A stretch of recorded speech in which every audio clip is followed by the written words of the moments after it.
So, what impact do you think that technology and social media has had on the law and achieving justice? That's a large question. Let me just give you a couple of instances of it.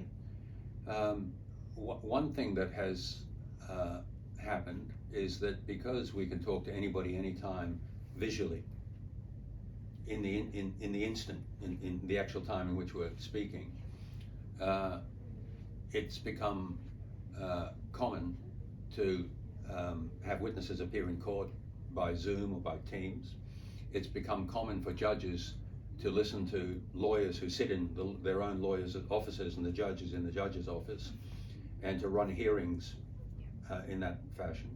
That has reduced the cost, has increased efficiency, which reduces trouble and expense and anxiety and all the friction of the things you have to do to get to court, particularly if you're in Wagga Wagga and the court's in Sydney. So all of that's been excellent. The ability to communicate instantly in writing and in real time has added to all of that. So they're obvious things. It's changed the way lawyers look at litigation, and to some degree it's made it more efficient. In other respects, it's made it much more inefficient, because I see on the desk in this room and on the shelves in this room that you have arch lever folders full of documents, and you have them full of documents because it's very easy now to create documents and to print them. So instead of briefs being generally, when I started work, 20 pages or 50 pages, a large brief might be 200 pages. Now a brief might be 100 arch lever folders, each one full, or a small brief might be 3 arch lever folders. So that's made things more complicated, and I think lawyers, God help them, have become more wordy, or some of them anyway. So that's a bad thing.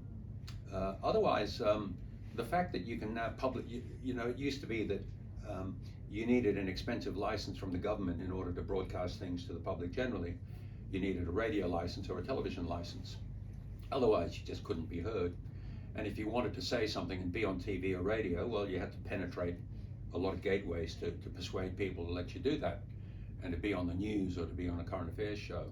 Now you can publish anything you want. You can make your own TV program, and you can publish your own print media to your heart's content. We don't know yet what the consequences of all of that's going to be, what the really deep consequences of that's going to be. It's too soon. But it has meant that there is a huge number of malicious people or ignorant people who have nothing good to say, who are saying harmful things, and it's impossible to stop it. There was another period in history in the 1700s in England where a similar thing happened.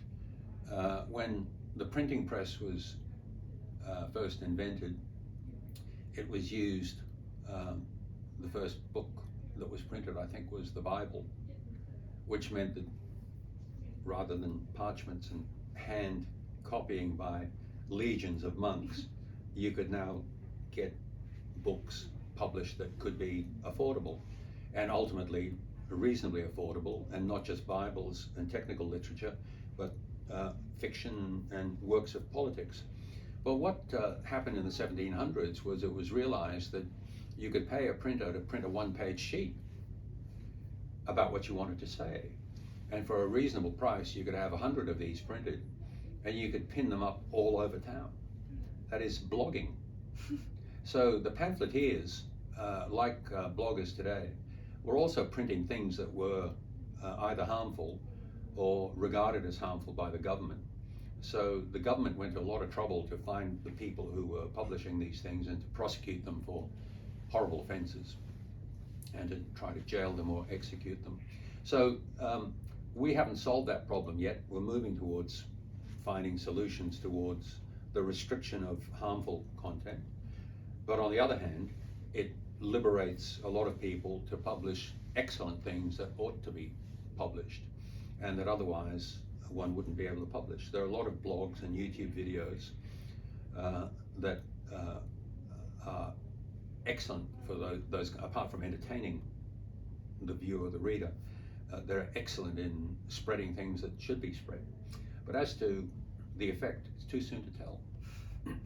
Yeah, I guess that would just have to be something that we'll just wait and see. That's right. Well, I don't think we'll live, either of us, you're very much younger than me, but you'll see some of its effects, but I think you have to wait 100 years to see what it really means. What the iPhone, the iPad, and the ability to publish on, and the internet has really done. I have to wait and see.